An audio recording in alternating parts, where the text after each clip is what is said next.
नमस्कार विद्यार्थियों, आप सभी का आपके अपने YouTube चैनल आरपीएससी विद नवीन सैनी में स्वागत है। विद्यार्थियों, आज से हम जो फर्स्ट ग्रेड का कोर्स शुरू कर रहे हैं। कौन सा शुरू कर रहे हैं? फर्स्ट ग्रेड का। ओके, 1 मिनट में कलर वगैरह चूज कर लेता हूँ ताकि अपने को बीच में किसी प्रकार की कोई दिक्कत ना आए। ठीक है विद्यार्थियों, तो चलिए देखिए, आज से अपन शुरू करेंगे फर्स्ट ग्रेड का कोर्स। फर्स्ट ग्रेड में ग्रेड फर्स्ट में जो फर्स्ट पेपर है जीके वाला, फर्स्ट पेपर से अपन शुरुआत करेंगे। जीके जो कि ये आपका पोर्शन है, ये आप सभी लोगों के कॉमन है। चाहे कोई से भी सब्जेक्ट से आप प्रिपरेशन कर रहे हो, ये आप सभी लोगों के लिए कॉमन है। ठीक है विद्यार्थियों, तो इसमें अपन लेंगे मैनेजमेंट वाला पोर्शन उठाएंगे और आज इसकी शुरुआत करेंगे। ठीक है, अब इसको कैसे पढ़ेंगे, क्या पढ़ेंगे, ये मैं आज एक ही दिन में क्लियर कर देता हूँ ताकि अपने रोज रोज झंझट ना रहे कि सर किस प्रकार से आप क्या करोगे, कैसे करोगे। देखिए, पहले बात जो नंबर 1 और मोस्ट इंपॉर्टेंट है। ठीक है, बीच बीच में मैं क्वालिटी भी चेक करता रहूँगा कि वीडियो प्रॉपर रिकॉर्ड हो रहा है नहीं हो रहा है। देखिए, स्टार्टिंग में हम कोर्स को रखेंगे रिकॉर्डेड। अब जैसे लाइव की डिमांड होगी तो लाइव कर देंगे, वरना रिकॉर्डेड चल रहा है। रिकॉर्डेड में ठीक है, टाइम कम लगेगा आपके। एक चीज़ ये है कि आप वीडियो को पूरा अंत तक देंगे, सभी के सभी वीडियो को सुने। जितना भी कोर्स डाला जाएगा फर्स्ट ग्रेड का फर्स्ट पेपर जीके वाला, वो आपके कंप्लीटली निःशुल्क रहेगा, उसका कोई चार्ज नहीं है। वीडियो लेक्चर जितने भी हैं वो टोटली क्या है, आपके फ्री है, पूर्णतया फ्री है। उसमें वीडियो लेक्चर में किसी प्रकार का कोई पेमेंट नहीं लिया जाएगा ना। अभी जैसे ये मैनेजमेंट पढ़ा रहे हैं, मैनेजमेंट में भी नहीं, हिंदी इंग्लिश जो भी है पूरा का पूरा किसी भी पोर्शन का पेमेंट नहीं लिया जाएगा, प्रत्यक्ष या प्रत्यक्ष रूप से कैसे। अब पेमेंट किस चीज़ का लगेगा तो वो मैं बता दूं, जो पीडीएफ रहेगी, पीडीएफ नोट्स, तो उसके लिए आपको ऐड होना है पीडीएफ वाले ग्रुप में, तो उसके लिए आपको चार्ज करना पड़ेगा। और उसके लिए डिस्क्रिप्शन में आपको मोबाइल नंबर दे रखे हैं, उन मोबाइल नंबर पर आपको नाम डिस्ट्रिक्ट लिख के सेंड करना है। और उसके बाद में आपको वहाँ बताया जाएगा कि ये जो मिनिमम बहुत ही नॉर्मल, इतनी नॉर्मल कॉस्ट रहेगी जिसकी आपकी कोई कल्पना नहीं कर सकते, मतलब इतनी नॉर्मल कॉस्ट रखेंगे। ठीक है ना, कोर्स तो इतने महंगे महंगे मिलते हैं, आपने देखा होगा, तो इतनी नॉर्मल कॉस्ट है। उस पर आप उस पीडीएफ वाले ग्रुप में शामिल हो सकते हैं, फिर आपको लगातार पीडीएफ मिलती रहेगी। ठीक है, तो एक ये चीज़ है, नंबर 1 चीज़ क्लियर कर दी आपके। पीडीएफ के लिए आपको अलग से एनरोल होना होगा, टेलीग्राम ग्रुप में आपको ऐड किया जाएगा पर्सनली, उसका लिंक नहीं देंगे, डायरेक्ट उसमें ऐड करेंगे। ये प्रोग्राम है।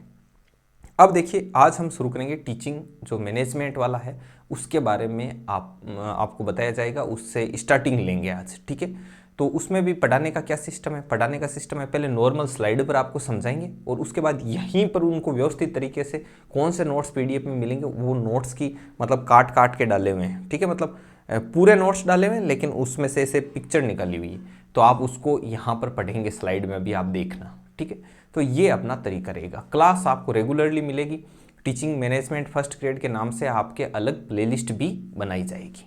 ठीक है, तो अपन इसमें शुरुआत करते हैं आज से ही। ठीक है, तो ये पहली क्लास है, आप लोगों को वीडियो पसंद आए तो लाइक ज़रूर से ज़रूर करना। ठीक है, चलिए इसमें अपन आज मैनेजमेंट से करते हैं अपनी शुरुआत। मैनेजमेंट रहेगा आज का टॉपिक। ठीक है, तो इसमें आपका क्या है, शैक्षिक प्रबंधन आपका ये है, पार्ट है शैक्षिक प्रबंधन। ये शैक्षिक प्रबंधन क्या चीज़ है, कहाँ से आई है, इसका क्या क्या मीनिंग है, सबसे पहले इसको अपन देसी भाषा में समझेंगे। देखिए, लिखना कुछ नहीं है, साथ साथ कुछ भी मत लिखना, इसके भी अलग से नोट्स बनाए हुए हैं। इधर देख लो, 15 पेज की स्लाइड डाली हुई है अंदर। ठीक है ना, तो आपको सब कुछ मिलेगा, आप पहले तसल्ली से सुनिए। देखिए, शैक्षिक प्रबंधन, इसमें 2 चीज़ें आती है, एक शिक्षा भी है और एक प्रबंधन भी है। शिक्षा प्लस प्रबंधन भी इसके अंतर्गत है। ठीक है, अब देखिए विद्यार्थियों, क्लास को अंत तक देखना, आप पहले जज मत करना, पूरी क्लास देखना सिस्टमेटिक ढंग से। उसके बाद आप कोई भी, राजस्थान में कोई भी कोचिंग चलती है, किसी का भी पेड कोर्स खरीदना, कंपेयर कर लेना। तो पढ़ने वाला सीरियस कैंडिडेट है, उसको सब पता चलता है, एक बार में ही पता चलता है कि मैंने क्या पढ़ाया और दूसरे ने क्या पढ़ाया, कहाँ क्या पढ़ाया जा रहा है, सब पता चलता है। देखिए, शिक्षा और प्रबंधन, अब इसमें क्या चीज़ आती है, शिक्षा से सामान्य अर्थ तो अपन ऐसे लगाते हैं कि जैसे विद्यालय में जाना, कहीं से कुछ सीखना या सिखाना, ये सब इसके सामान्य अर्थ हैं। ठीक है ना, इसका व्यापक अर्थ लिया जाए, व्यापक अर्थ में जो व्यवहार में जो परिवर्तन होता है स्थायी रूप से, उसको शिक्षा के अंतर्गत माना जाता है। ये सब आपने साइकोलॉजी में नॉर्मली पढ़ रखा है। प्रबंधन से तात्पर्य मैनेजमेंट, किसी भी चीज को मैनेजमेंट होता है वो आता है। तो मैनेजमेंट शब्द है, ये बिजनेस से आया हुआ है, व्यवसाय और उद्योगों की तरफ से आया हुआ शब्द है प्रबंधन। और इसको शिक्षा के क्षेत्र में प्रशासन भी कहा जाता है। क्या कहा जाता है? प्रशासन भी कहा जाता है। इसके बारे में भिन्न भिन्न मनोवैज्ञानिक थे, उन्होंने भिन्न भिन्न परिभाषाएं दी हैं। इसका प्रयोग इंडिया में सबसे पहले बताते हैं कि अरिंगम चौधरी ने किया। अरिंगम चौधरी इसको सबसे पहले इंडिया में इधर इन्होंने क्या किया था, इसको अप्लाई किया था, यहाँ पर इसकी थ्योरी वगैरह दी थी। तो वो चीज़ें हैं। तो ये है इसका नॉर्मल चीज़ें।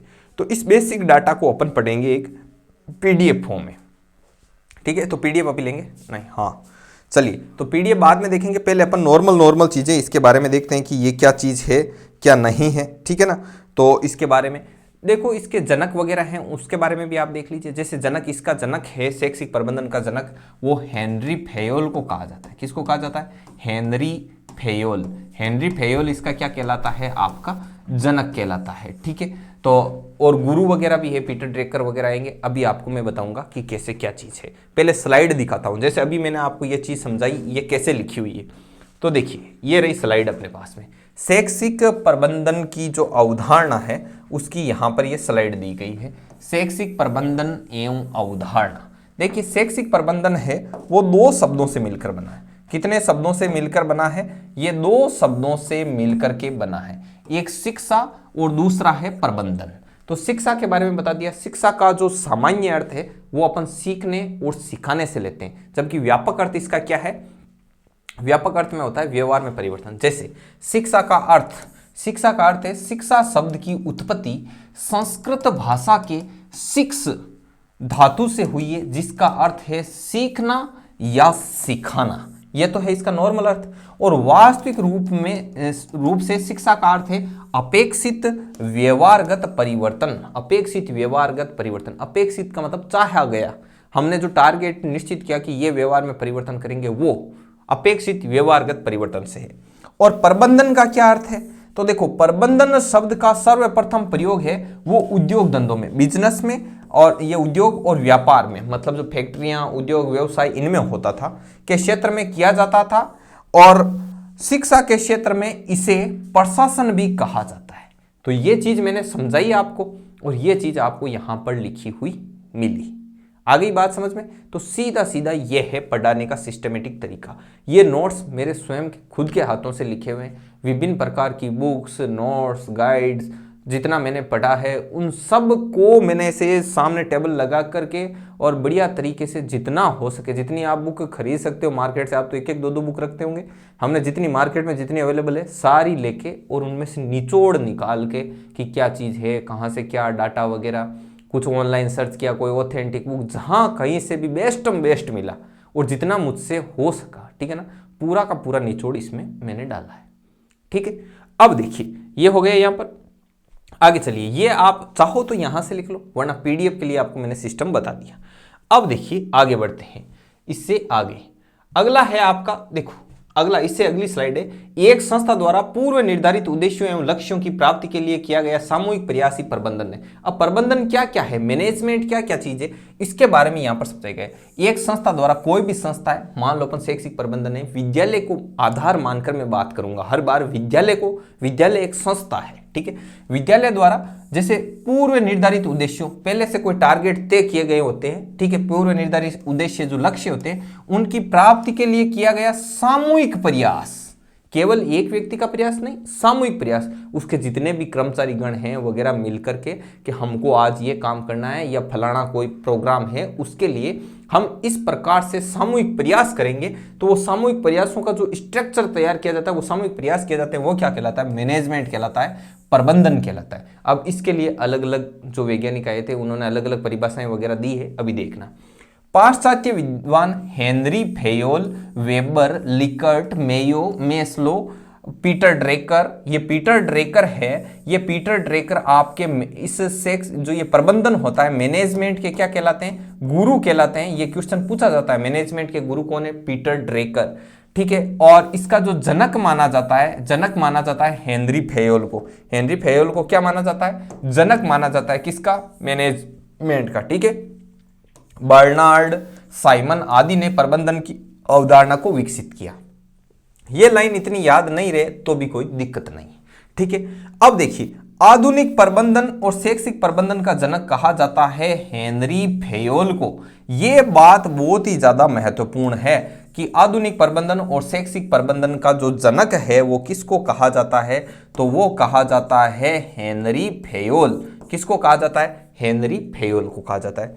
और प्रबंधन का जो गुरु है वो किसे कहा जाता है, तो वो कहा जाता है पीटर ड्रेकर को। किसको कहा जाता है? पीटर ड्रेकर को। ये ध्यान रखना। भारतीय प्रबंधन की जो शुरुआत है वो 20वीं सदी में अरिंगम चौधरी द्वारा की गई, जो भारत में इसके जनक कहलाते हैं। तो भारत में जनक कौन है? अरिंगम चौधरी। ठीक है। आधुनिक और पाश्चात्य मैनेजमेंट प्रबंधन के जनक कौन है? Henry Fayol. और प्रबंधन के गुरु कौन है? Peter Drucker.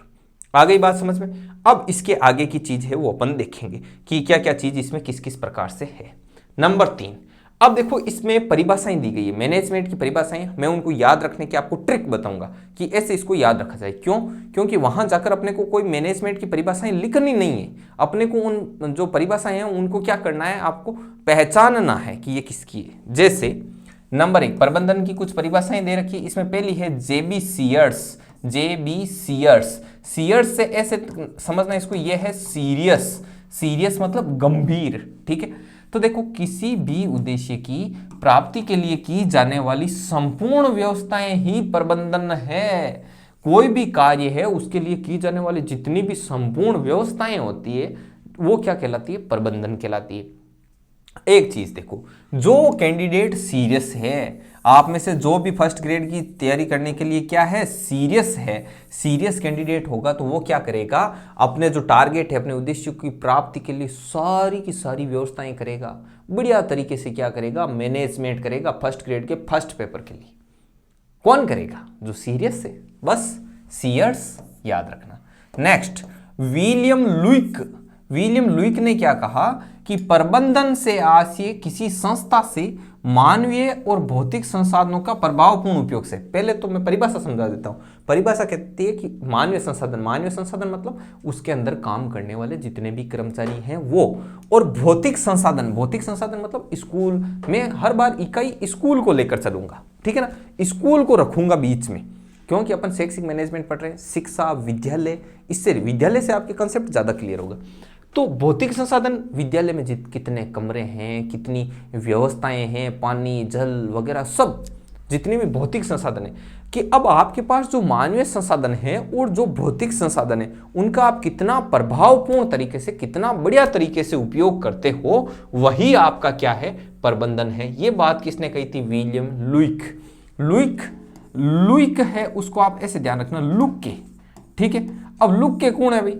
जी हाँ, मान लो कि कोई स्कूल है, विद्यालय भी, माने मानवीय संसाधन भी बहुत बढ़िया है। ठीक है।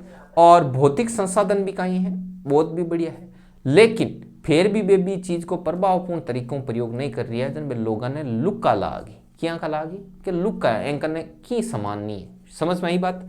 तो मतलब मानवीय संसाधन और भौतिक संसाधनों का प्रभावपूर्ण उपयोग करना चाहिए ताकि आप लुक के नहीं लगो। कैसे नहीं लगो? लुक के। लुक के से लुइक। बस शब्दों को पकड़ना ही है, कहीं पर वहां पर जाकर आपको डिस्क्रिप्टिव लिखना नहीं है। ठीक है। तो ये चीज है। इसके आगे की स्लाइड पर चलते हैं। इसकी अगली स्लाइड है आपके कि जेडी मुन्ने ने क्या कहा? सामान्य उद्देश्यों की प्राप्ति के लिए बनाई गई कोई भी मानवीय संस्था शैक्षिक प्रबंधन कहलाता है। यह कहता है कि सामान्य टारगेट है नॉर्मल। देखिए, सामान्य उद्देश्य होते हैं, विशिष्ट उद्देश्य होते हैं। इसमें कार्य भी आएंगे, दो तरीके के कार्य आएंगे। अभी मैं पहले आपको समझा देता हूं सामान्य और विशिष्ट क्या है। देखो, दो कार्य आएंगे अभी मैनेजमेंट में, आप देखना। एक तो आएगा आपका सामान्य कार्य। कैसा आएगा? सामान्य कार्य। और एक आता है विशिष्ट कार्य। एक है सामान्य कार्य, वो पीडीएफ में बना हुआ है, मैं पहले समझा देता हूं आपको। एक होता है सामान्य कार्य और एक होता है विशिष्ट कार्य। विशिष्ट कार्य। अब देखो इसमें क्या चीज है सामान्य कार्य और विशिष्ट कार्य में? सामान्य कार्य, अब देखो जैसे मैं आपको बोलूं विशिष्ट कार्य, पहले विशिष्ट कार्य से शुरुआत करते हैं। विशिष्ट कार्य क्या होता है? जैसे मैं आपको एक एक चीज बताता हूं, जैसे कोई सब्जेक्ट का कोई टॉपिक लेके मैं आपको बताता हूं। जैसे मैंने बोला कि आपको हासिल वाली बाकी सिखानी है बच्चे को, तो ये पर्टिकुलर विशिष्ट कार्य है, आप इसको एक क्लास में सिखा दोगे। मैं बोलूं बच्चे को जोड़ सिखानी है, आप जोड़ 2 दिन 5 दिन में सिखा दोगे। लेकिन मैं बोलूं बच्चे का दिमाग का गणितीयकरण करना है, तो ये किस में आएगा आपका गणितीकरण करना, ये सामान्य कार्य है, जबकि ये विशिष्ट कार्य है। अब आपको देखने पर नॉर्मल भाषा में कैसे लगेगा कि देखिए ये विशिष्ट कार्य है ना, गणित सिखा दिया, गणितीकरण करना विशिष्ट काम है, ये तो नॉर्मल काम है, सामान्य। ऐसे नहीं, विशिष्ट मतलब पर्टिकुलर एक काम, और सामान्य मतलब उनका जनरलाइजेशन। समझ में आई बात। मैनेजमेंट में विशिष्ट कार्य में जैसे छोटे छोटे कार्य, इस चीज को यहां पर व्यवस्थित रखना, इस चीज को ऐसे करना, ये विशिष्ट कार्य, पर्टिकुलर एक एक काम, ये विशिष्ट कार्य। और उससे जो प्रभाव बनता है कि इसका मैनेजमेंट अच्छा था, शानदार था, एक्सीलेंट क्वालिटी का था, ऊपर से जो पूरा पूरा ढांचा एक साथ दिखाई देता है, वो किस में जाएगा, सामान्य कार्य में। समझ में आई बात। तो विशिष्ट कार्य में समय कम, इसमें समय ज्यादा लगता है। कई विशिष्ट कार्य मिलकर एक सामान्य कार्य को क्या देते हैं, अंजाम देते हैं। ऐसी चीजें आपको मिलेगी। अभी देखना, पहले ये स्लाइड पढ़ते हैं कि जेडी मुन्ने ने क्या कहा था। जेडी मुन्ने ने कहा कि सामान्य उद्देश्यों की प्राप्ति के लिए बनाई गई कोई भी मानवीय संस्था है तो वो शैक्षिक प्रबंधन कहलाता है। तो देखो जेडी मुन्ने छोटे छोटे मुन्ने लाड़ लो, छोटे छोटे मुन्ने होते हैं, वो कौन सी संस्था में रहेंगे, मानवों की संस्था में रहेंगे। ठीक है, मानवों की संस्था में रहेंगे, और उनके सामान्य उद्देश्य होते हैं, बच्चों की छोटी छोटी ख्वाहिशें होती है, ऐसे ध्यान रखना। तो सामान्य उद्देश्यों की प्राप्ति के लिए एक मानवीय संस्था बनाई कि बच्चों की छोटी छोटी ख्वाहिशें हैं, उसमें छोटे छोटे मुन्नों को रखा जाएगा और उनका बढ़िया तरीके से क्या करो, मैनेजमेंट करो। आप देख लो, चाइल्ड बच्चों के जो पढ़ाने की जो छोटी छोटी होती है, प्ले स्कूल होती है, उसमें क्या होते हैं, सामान्य चीजें होती है, खेलने के खिलौने वगैरह दे रखे होते हैं, और छोटे छोटे मुन्ने बनाई गई कोई मानवीय संस्था में बढ़िया तरीके से रहते हैं, उनका मैनेजमेंट करके रखा जाता है। जेडी मुन्ने, ऐसे ध्यान रखना। पहले डेफिनेशन का अर्थ समझो और उसके बाद में उसको दिमाग में सेटल रखने का, प्रतिबिंब बनाने का कोई ना कोई हिंट। आगे है लॉरेंस ए एप्ले के अनुसार प्रबंधन व्यक्तियों का विकास है, न कि वस्तुओं का निर्देशन। इन्होंने कहा था कि प्रबंधन में क्या होता है, मैनेजमेंट में व्यक्तियों का विकास है, सब लोग सामूहिक रूप से मिलकर के और सभी एक साथ ग्रो करते हैं, बढ़िया तरीके से रिप्रेजेंट करते हैं किसी चीज को, ठीक है ना, बढ़िया तरीके से मैनेज करते हैं। तो ये व्यक्तियों का विकास है, न कि किसी भी वस्तु को दिया गया कोई डायरेक्शन नहीं है, ये व्यक्तियों का विकास है। याद कैसे रखोगे, याद रखना ए फॉर एप्पल। एप्पल का आता है बढ़िया सा मोबाइल जिस पर आधा कटा हुआ क्या लगा होता है, सेव लगा होता है। ठीक है, अब एप्पल का कोई आदमी मोबाइल रखता है तो उसमें क्या होता है, व्यक्तियों का विकास होता है। ठीक है, व्यक्ति, अब आप लेके निकलो 14 प्रो, आपका ऑटोमेटिक क्या होगा, विकास होगा। ठीक है, तो सीधी, अब ये कोई वस्तुओं का निर्देशन नहीं है, आप उसको सामान्य वस्तु मत समझना, व्यक्ति का विकास कर देती है कौन, एप्पल। A for Apple. अब आते हैं सर हेनरी फेयोल। अब मैं बार बार इन चीजों को रिपीट करूंगा। सर हेनरी फेयोल अभी अपन पढ़ के आए, यहां पर और बता रहा हूं। सर हेनरी फेयोल कौन है, ये शैक्षिक प्रबंधन के आधुनिक शैक्षिक प्रबंधन के क्या हैं, जनक हैं। आधुनिक शैक्षिक प्रबंधन के जनक, आधुनिक शैक्षिक प्रबंधन के जनक। अब मैं लाडनों आपको चीजें यहीं के यहीं याद कराऊंगा। शैक्षिक प्रबंधन के गुरु कौन है, पीटर ड्रेकर। कौन है, पीटर ड्रेकर। भारत में जो शैक्षिक प्रबंधन के जनक कौन माने जाते हैं, कौन लेके आए शैक्षिक प्रबंधन को यहाँ, अरिंगम चौधरी। कौन, अरिंगम चौधरी। अब देखिए, सर हेनरी फेयोल ने प्रबंधन के 5 घटक बताए। क्या बताए, 5 घटक।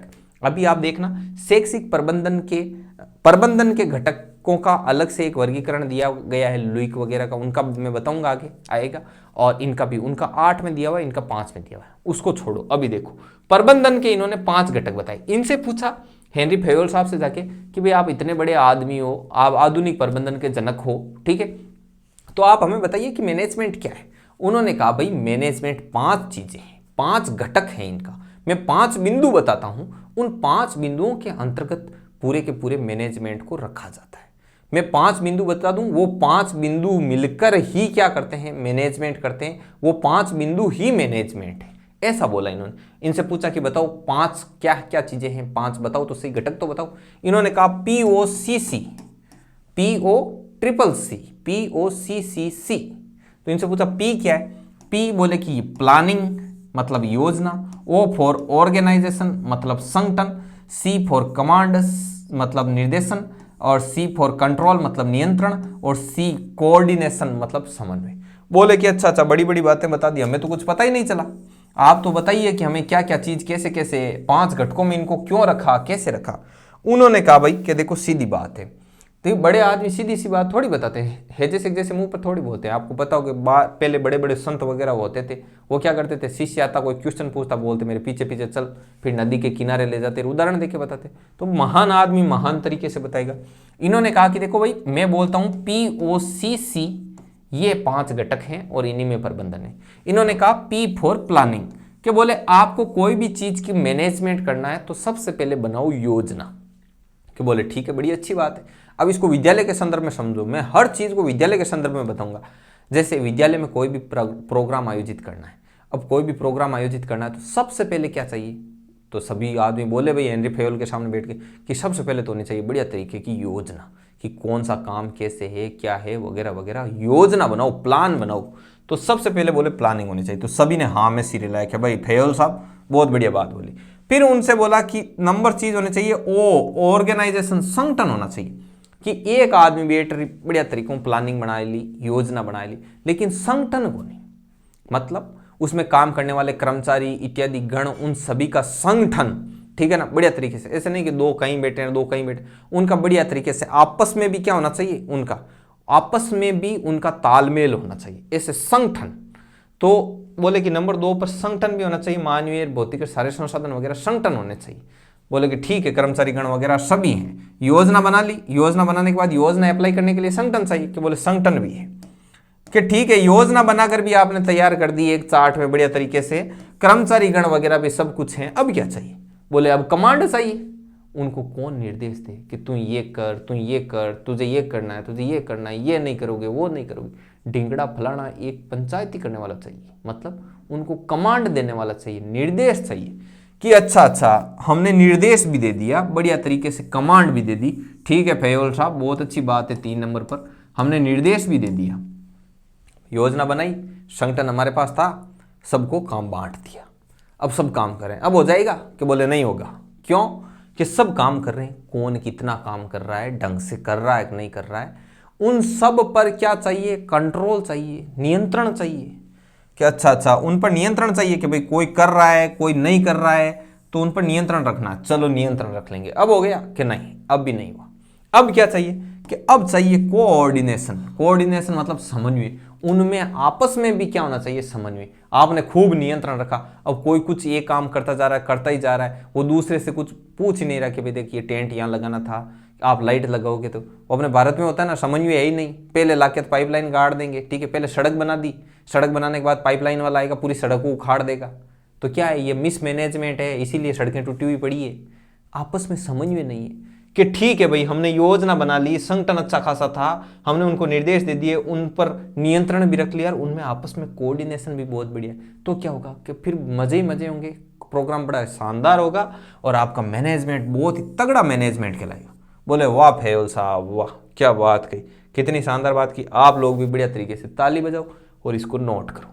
ये बात कही हेनरी फेयोल साहब ने। आपको वीडियो अच्छा लग रहा है तो आप कमेंट जरूर से जरूर करना। अगला नेक्स्ट, इसको हटा देते हैं, इसका कोई काम नहीं, ये तो मैंने ऐसी स्लाइड आपको समझाने के लिए डाली, कितने 5 नंबर पर डाली हुई है, ये लो। नेक्स्ट अगला, अब इन्होंने पूछा कि प्रबंधन की विशेषताएं क्या है, प्रबंधन क्या चीज है। तो देखो प्रबंधन के बारे में कई चीजें हैं, इनको मैं बढ़िया तरीके से यहां पर भी समझा सकता हूं, दो तरीके से भी समझा सकते हैं अपन, कि मैं एक स्लाइड पर पहले पूरा बोल लूं कि ये क्या है, कि ये आप ये मतलब सामूहिक संस्था है, ये कला और विज्ञान दोनों है, ये कई चीजें हैं ऐसे बोलूं, और एक इन्हीं में समझाऊं। एक ही बात है, टाइम कम से कम लगना चाहिए, कम से कम टाइम में ज्यादा से ज्यादा कंटेंट जाना चाहिए। नंबर 1 चीज, सबसे पहले कि प्रबंधन एक सार्वभौमिक व्यवस्था है। ऐसा नहीं है कि प्रबंधन सिर्फ व्यवसाय में होता है, प्रबंधन केवल शिक्षा में होता है, प्रबंधन केवल चिकित्सा में होता है, ऐसी बात नहीं है। प्रबंधन एक सार्वभौमिक व्यवस्था है, ये सभी जगह पाई जाती है, घर परिवार में भी, शादी ब्याह प्रोग्राम में, हर छोटे से छोटे काम में क्या होता है, प्रबंधन होता है, ठीक है, ये सभी जगह पाया जाता है, सार्वभौमिक है, यूनिवर्सल है। नंबर 2, प्रबंधन कार्य एवं परिणाम दोनों है, ये बात बहुत ही ज्यादा इंपॉर्टेंट है, ठीक है।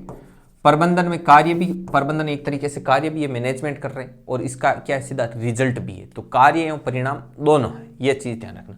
प्रबंधन उद्देश्य मूलक अवधारणा है, मतलब प्रत्येक प्रबंधन के पीछे कोई ना कोई उद्देश्य होता है, बिना उद्देश्य के आप किसी प्रकार का कोई प्रबंधन करते हो क्या, नहीं करते ना, कोई किसी प्रकार का पहले प्रबंधन करना है कि किसका पहले टारगेट होता है, फिर उसका क्या करते हैं, मैनेजमेंट। अगला है, यह एक अमूर्त अवधारणा है। अमूर्त अवधारणा मतलब मैनेजमेंट एक कंसेप्ट है, ऐसा नहीं कि सर मैं लाके बताओ प्रबंधन बताओ भाई, ये लो हाथ में निकाल के दे दिया कि ये रहा प्रबंधन, ऐसा नहीं। प्रबंधन एक अमूर्त अवधारणा है, एक कंसेप्ट है। समझ में आई बात? तो ये क्या है, अमूर्त अवधारणा है, ऐसी कोई मूर्त चीज नहीं है कि प्रबंधन बाहर निकाल के आपको दिखा दे। नंबर 2, प्रबंधन एक समूह संज्ञा है। बिल्कुल समूह संज्ञा है, इसीलिए तो बोला हेनरी फेयोल साहब से बोला कि भाई बताओ, तो इन्होंने कहा POCC, बोले कि पहले प्लानिंग, फिर ऑर्गेनाइजेशन संगठन, फिर आपके कमांडर कंट्रोलर कोऑर्डिनेशन होना चाहिए। ठीक है ना? तो ये क्या है, एक समूह संज्ञा है। ये इसमें क्या होता है, व्यक्तियों का सबका आपस में क्या होता है, कॉम्बिनेशन होता है। इसमें व्यक्ति वगैरह होते हैं सब भी, उन सभी कर्मचारी गणों का, इसीलिए तो इसमें बोला था कि C कमांड कंट्रोल और कोऑर्डिनेशन। ठीक है ना? तो इसमें और ये O होता है ऑर्गेनाइजेशन, मतलब संगठन होना चाहिए सभी इंसानों। अकेला आदमी पूरा सिर्फ अकेला क्या क्या करेगा, निर्देश करेगा, समन्वय करेगा, क्या करेगा? तो ये आपस में ये क्या है, समूह संज्ञा है। ये प्रबंधन एक व्यक्ति से भी शुरू हो सकता है, शुरुआत जरूर एक व्यक्ति से हो सकती है। एक व्यक्ति इसकी क्या कर सकता है, शुरुआत कर सकता है। एक व्यक्ति के दिमाग में आइडिया है कि ये काम करना है, उसने प्लानिंग बनाई, उसके पास संगठन है, उसने कमांड दी, उसने कंट्रोल किया, आपस में कोऑर्डिनेशन रहा उनके बीच में, तो मैनेजमेंट कंप्लीट। ठीक है, ये हो गया। नेक्स्ट है, प्रबंधन कला भी है और विज्ञान दोनों भी है। कैसे? प्रबंधन पहली बात आर्ट है, सभी लोगों के पास मैनेजमेंट का गुण नहीं होता है। मैनेजमेंट एक कला है, एक आर्ट है। कई कई लोगों में मैनेजमेंट का गुण पाया जाता है। कई देखना कुछ पता ही नहीं होता है कि क्या करना है क्या करना है। कई लोग शादी ब्याह में आते हैं अचानक से आके, हाँ भाई तू ये कर, तू ये कर, पंडित को ये दौर वो दौर, टिंगड़ा फलाना, 5 मिनट में काम स्टार्ट, सारा काम स्टार्ट, अकेले नहीं कर दिया। क्यों? इतने लोग बैठे थे, वही कर लेते, संसाधन तो पहले से ही थे। नहीं, ये एक क्या है, कला है। और विज्ञान भी है।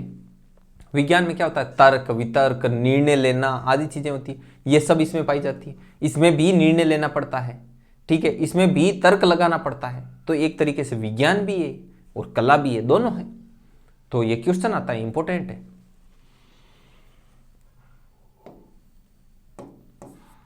ये इंपॉर्टेंट है, प्रबंधन कला एवं विज्ञान दोनों है।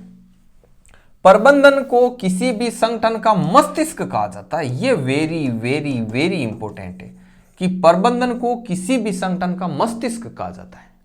कि कोई भी संगठन है तो उसका मस्तिष्क क्या है, मैनेजमेंट है। संगठन कितना ही तकड़ा हो, बिना मैनेजमेंट के वो पार नहीं जाएगा। तो ये एक तरीके से जैसे कंप्यूटर का मस्तिष्क CPU को बोलते हैं, क्योंकि सारा काम उसी से हो रहा है, मतलब मेन आधार उसी पर टिका हुआ है। उसी प्रकार से जो समूह है, जो संगठन है, वो पूरी तरीके से मैनेजमेंट पर टिका होता है। कि बढ़िया मैनेजमेंट है तो संगठन की रेपुटेशन रहेगी, संगठन का आउटपुट अच्छा आएगा। समझ में आई बात?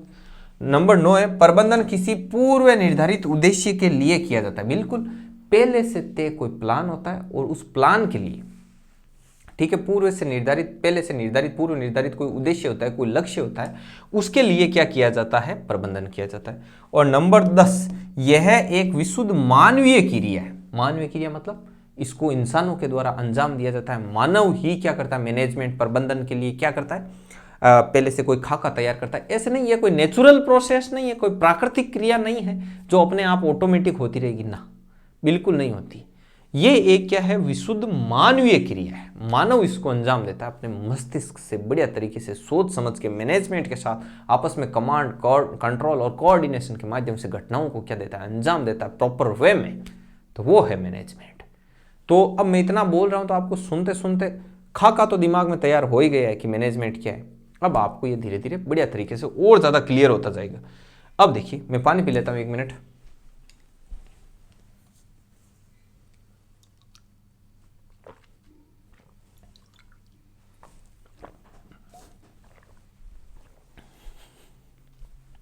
अब देखिए, अब आगे बढ़ते हैं। देखो, कई लोगों का पहले पढ़ा हुआ है, कई लोग ऐसे भी होते हैं जिनके पहले तैयारी की हुई, कुछ फ्रेशर है। तो मैं दोनों को ध्यान में रखते हुए पढ़ा रहा हूँ, ठीक है ना। वैसे मेरे बोलने की स्पीड काफ़ी है, फिर भी आपको धीरे लगेगा, वीडियो की प्ले स्पीड है वो बढ़ा लेना। आगे देखिए, अगला नंबर 6, प्रबंधन के कार्य। ये कार्य मैंने आपको पहले ही बता दिया कि प्रबंधन के क्या क्या कार्य हैं, ठीक है। प्रबंधन मुख्यतः दो तरह के कार्य होते हैं, एक तो विशिष्ट कार्य और एक सामान्य कार्य। तो देखना ये लैंग्वेज मैंने पहले बता ही दिया और वैसा ही है एकदम। देखो विशिष्ट कार्य समय विशेष के लिए होते हैं, मतलब पर्टिकुलर समय विशेष पर कोई विशिष्ट कार्य करते हैं, जबकि सामान्य कार्य निरंतर रूप से बने रहते हैं। विशिष्ट कार्य करते हुए सामान्य कार्यों की प्राप्ति की जाती है। पहले ही बता दिया, वही है। अगला, विशिष्ट कार्य छोटे होते हैं जबकि सामान्य कार्य क्या होते हैं, बड़े होते हैं। ये चीज थोड़ी ध्यान में रखना दिमाग में। वैसे मैंने बता दिया था कि जोड़ बाकी गुणा भाग सिखाते वो विशिष्ट कार्य में आ गया, और एकदम से दिमाग का गणितीयकरण करना है, वैज्ञानिक दृष्टिकोण का विकसित करना है, वो आपका सामान्य में आ गया, जनरलाइजेशन में आ गया। देखो किसी भी प्रबंधन के लिए विशिष्ट कार्यों को स्पष्ट करने के लिए लुथर गुलिक के द्वारा दिया गया सूत्र है POS-DCORB का उपयोग किया जाता है। तो आपसे क्या पूछा जाएगा, सर इंपोर्टेंट क्या है? इंपोर्टेंट है लुथर गुलिक का ये सूत्र। लुथर गुलिक ने जो ये सूत्र दिया ये आपका इंपोर्टेंट है। इन्होंने सूत्र दिया POSD और आगे है CORB, POSDCORB, POSDCO, CO साथ में है और RB, क्योंकि ये कोऑर्डिनेशन है, अभी यहीं कहीं लिखा हुआ है, ये रहा कोऑर्डिनेशन, ठीक है। तो ये सूत्र किसने दिया? तो ये सूत्र दिया था लुथर गुलिक ने। तो ये सीधा सीधा आपसे पूछेगा कि लुथर गुलिक ने कौन सा दिया, तो लुथर गुलिक ने दिया आपका POSDCORB, ठीक है। और पूछेगा हेनरी फेयोल ने कौन सा दिया, तो हेनरी फेयोल ने दिया POCCC। तो ये दोनों पूछेगा क्वेश्चन में, पहले ही बता दूं, हम टेस्ट सीरीज रखेंगे, हम भी देंगे, उसमें इंपॉर्टेंट है। अब देखिए ये सूत्र इंपॉर्टेंट है। अब इस सूत्र का मतलब क्या है, इन्होंने किस कार्य के लिए दिया लुथर गुलिक ने? पहली बात, लुथर गुलिक ने किसको स्पष्ट करने के लिए सूत्र दिया? तो नंबर एक चीज तो यही ध्यान में रखना कि लुथर गुलिक ने आपके जो विशिष्ट कार्यों के लिए सूत्र दिया। किसके लिए दिया? विशिष्ट कार्यों के लिए, सामान्य कार्यों के लिए नहीं दिया है, विशिष्ट कार्यों के लिए यह सूत्र इन्होंने दिया है, ठीक है। अब देखो, जिसमें प्रत्येक अक्षर किसी एक विशिष्ट कार्य को वर्णित करता है। प्रत्येक अक्षर किसको वर्णित करता है? विशिष्ट कार्य को। कैसे? इन्होंने कहा POSDCORB, ठीक है। 7 पॉइंट बताएं। P का मतलब प्लानिंग, योजना। P फॉर प्लानिंग मतलब योजना। बोले सबसे पहले होनी चाहिए योजना, उसके बाद में होना चाहिए O ऑर्गेनाइजेशन, कोई संगठन होना चाहिए। संगठन कर्मचारियों वगैरह का, ऐसे मतलब मानवीय भौतिक वगैरह कोई ट्रस्ट जैसे संस्था संगठन होता है ना, ऐसे एक संगठन होना चाहिए। और S का मतलब स्टाफिंग, इन्होंने एक शब्द और डाल दिया कर्मचारियों के लिए, कर्मचारी गण। D का मतलब डायरेक्टिंग, मतलब उनको निर्देशन देने वाला होना चाहिए। CO मतलब कोऑर्डिनेशन, उनके बीच में समन्वय होना चाहिए। R मतलब रिपोर्टिंग, मतलब प्रतिवेदन, उनका टाइम पर रिपोर्टिंग भी होती रहनी चाहिए कि क्या किया, कितना किया, कैसे किया, और टाइम टू टाइम उनकी रिपोर्टिंग होनी चाहिए। और उनका बजटिंग मतलब उनका लेखा जोखा रखना चाहिए कि क्या चीज है, कैसे है। समझ में आई बात? इतनी चीजें बताई। P सबसे पहले प्लान चाहिए, उसके बाद संगठन होना चाहिए, संगठन में जितने भी स्टाफ वगैरह कर्मचारीगण सब होने चाहिए, उनको डायरेक्शन देने वाला, निर्देशन देने वाला होना चाहिए, उनको क्या होना चाहिए, उनमें आपस में तालमेल होना चाहिए, उनकी टाइम टू टाइम रिपोर्टिंग करनी चाहिए, और रिपोर्टिंग करने के बाद उनका सारा लेखा जोखा रखना चाहिए, तब जाके मैनेजमेंट कंप्लीट है। विशिष्ट कार्यों के लिए लुथर गुलिक ने POSDCORB नामक सूत्र दिया। आगे बात समझ? नेक्स्ट अगला क्वेश्चन, अगला है आपके कि प्रबंधन के लिए विशेष रूप से शैक्षिक प्रबंधन के कार्य। अब प्रबंधन में भी कौन सा? शैक्षिक प्रबंधन तो कई फील्ड में होता है, चिकित्सा में होता है, व्यवसाय में होता है, उद्योगों में, सब जगह होता है, बिजनेस में, सब जगह। लेकिन विशेष रूप से शिक्षा में, शिक्षा के लिए, शिक्षा के प्रबंधन में, शैक्षिक प्रबंधन के कार्यों में, विशिष्ट कार्यों के लिए, वो भी लुथर गुलिक ने दिया। लुथर गुलिक ने भी विशिष्ट कार्यों के लिए दिया और हेनरी फेयोल ने भी विशिष्ट कार्यों के लिए दिया। लेकिन लुथर गुलिक ने तो ओवरऑल पूरे ही मैनेजमेंट के लिए दिया, प्रबंधन के लिए दिया, जबकि हेनरी फेयोल ने शैक्षिक प्रबंधन के लिए दिया। आई बात समझ में? प्रबंधन में भी कौन सा प्रबंधन? शैक्षिक प्रबंधन। और इसके लिए हेनरी फेयोल के द्वारा एक सूत्र POCCC नाम से दिया गया। तो POCCC ये तो आपने देख लिया, planning, organisation, command, control, coordination. तो कमांड, कंट्रोल, कोऑर्डिनेशन, ये मैंने पहले ही समझा दिया आपको। तो लूथर गुलिक ने विशिष्ट कार्यों हेतु सिर्फ और सिर्फ प्रबंधन के लिए बताया, जबकि हेनरी फेयोल ने शैक्षिक प्रबंधन के लिए बताया। ये चीज इंपॉर्टेंट है, डिफरेंस ध्यान में रखना। इसको ऊपर ऐसे आप नोट्स में बनाओ तब और लिख सकते हो, जैसे हेनरी फेयोल ऐसे देखो नोट शॉर्ट में बनाना ताकि रिवीजन में आसानी हो। हेनरी फेयोल सूत्र कौन सा है? POCCC, ठीक है। ये तो आपको याद हो जाएगा, अभी याद नहीं होना तो कोई बड़ी बात नहीं है, ठीक है ना, आराम से याद हो जाएगा। POCCC किसके लिए? विशिष्ट कार्य है, ठीक है, वो भी विशिष्ट कार्य में है। और लेकिन ये विशिष्ट कार्य में कौन सा है? शैक्षिक प्रबंधन। कौन सा प्रबंधन? शैक्षिक प्रबंधन। आई बात समझ में? अब देखिए, अब पूछेगा बात कि लूथर गुलिक, जो लूथर आपके गुलिक था, इसने किसके लिए दिया? इसने जो सूत्र दिया वो लिख देना पहले, POSDCORB, ठीक है। और ये भी दिया विशिष्ट कार्य हेतु, लेकिन ये सिर्फ और सिर्फ प्रबंधन के लिए था, सिर्फ और सिर्फ मैनेजमेंट के लिए। ऐसे आई बात समझ में? नेक्स्ट आगे बढ़ते हैं। अगली स्लाइड अब बताएगी कि प्रबंधन के सामान्य कार्य क्या हैं, ठीक है ना, उसके बारे में बताएगी। प्रबंधन के लिए क्या चीज की जरूरत होती है, कैसे होता है, क्या होता है, इससे प्रबंधन बहुत ज्यादा क्लियर होगा, बहुत ज्यादा। अभी देखना, जैसे ये लेते हैं प्रबंधन के सामान्य कार्य। सामान्य कार्य में पहला आता है अभिप्रेरणा, मोटिवेशन। किसी भी प्रबंधन को गतिमान बनाए रखने के लिए अभिप्रेरणा की आवश्यकता होती है। अभिप्रेरणा किसी भी प्रबंधन का हृदय कहा जाता है। अब ये क्वेश्चन इतना इंपॉर्टेंट है जिसकी कोई लिमिट नहीं है कि प्रबंधन मैनेजमेंट का हृदय किसको कहा जाता है? अभिप्रेरणा को। और अभिप्रेरणा प्रबंधन का क्या कहलाती है? हृदय। ध्यान रखना, बहुत ही गहराई से ध्यान रखना।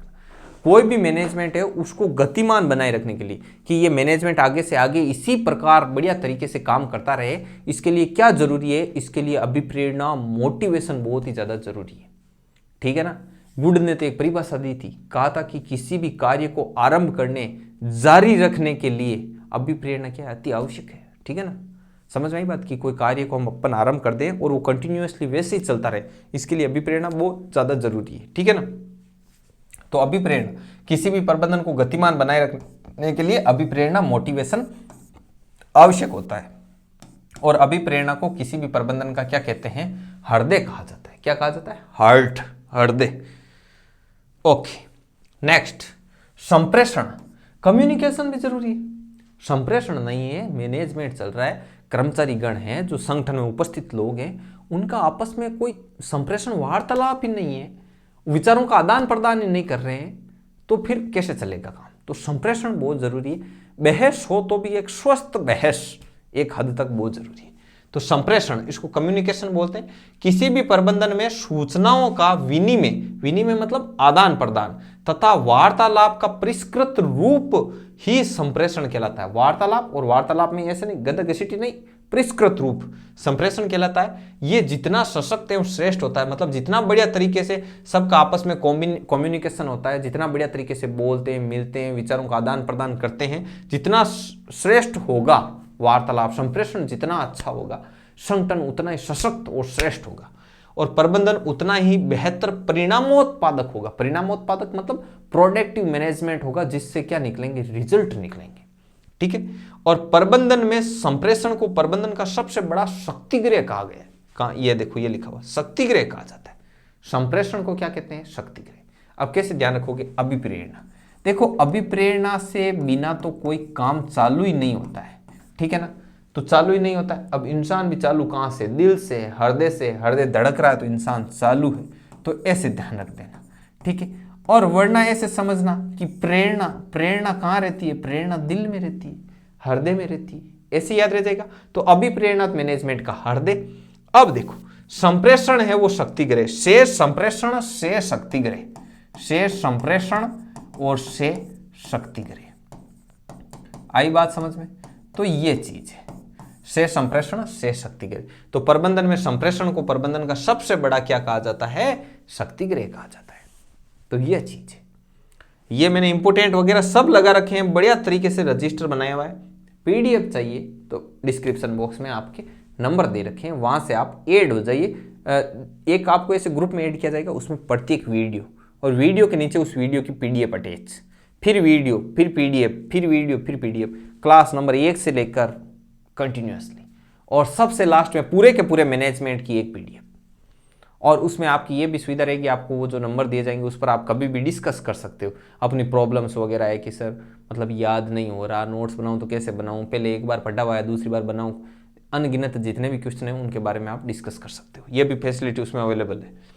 आगे अगला है आपके निर्णयन।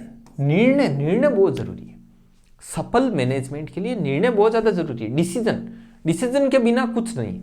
एक किसी भी काम में, चाहे आपकी नॉर्मल जिंदगी ले लो या कोई नॉर्मल काम हो रहा है, देखो मैं जितना एकदम सिंपल एकदम देसी भाषा में समझा दूंगा, ठीक है ना, जितना कि भाई कहीं पर भी आपके हल्का सा भी रोड़ा अटका हुआ नहीं रहना चाहिए दिमाग में, ठीक है। तो निर्णय बहुत ज़्यादा जरूरी। यदि आप राइट टाइम पर कोई राइट निर्णय लेते हो तो वो आपको लाइफ में बहुत ऊपर कर सकता है। मैनेजमेंट में भी यही सिस्टम है, यदि आप राइट टाइम पर राइट निर्णय करते हो तो आपका मैनेजमेंट बहुत प्रभावशाली होगा।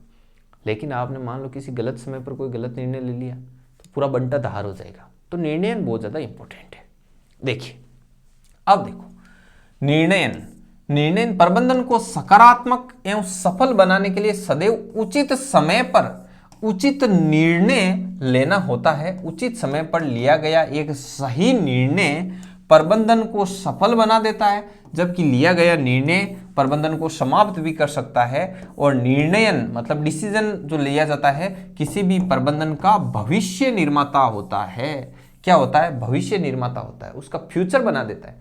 आप अब इसे याद कैसे रखोगे कि सर हम इतना कैसे याद रखें, अभिप्रेरणा का हृदय कर दिया, ठीक है, तो फिर आगे और संप्रेषण का शक्ति ग्रह कर दिया।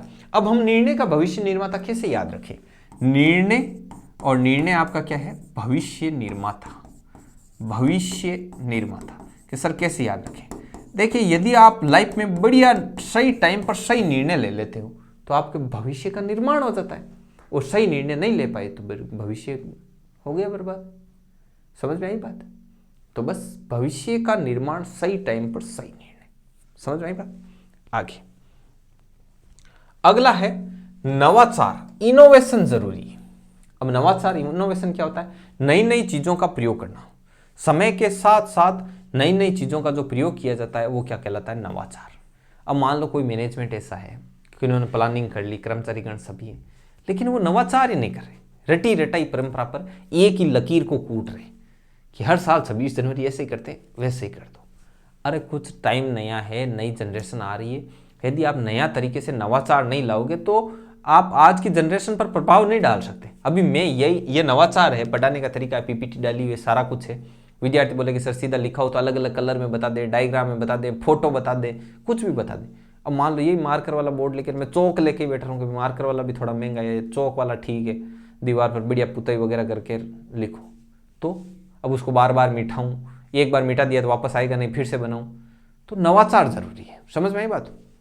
तो किसी भी प्रबंधन में समय एवं विज्ञान के युग को ध्यान में रखते हुए वैज्ञानिक संसाधनों का उचित प्रकार से उपयोग करना ही किसी नवाचार के रूप में पहचाना जाता है। नवाचार आप सभी लोग जानते हो, फर्स्ट ग्रेड की तैयारी कर रहे हो तो नवाचार तो जानते ही हो।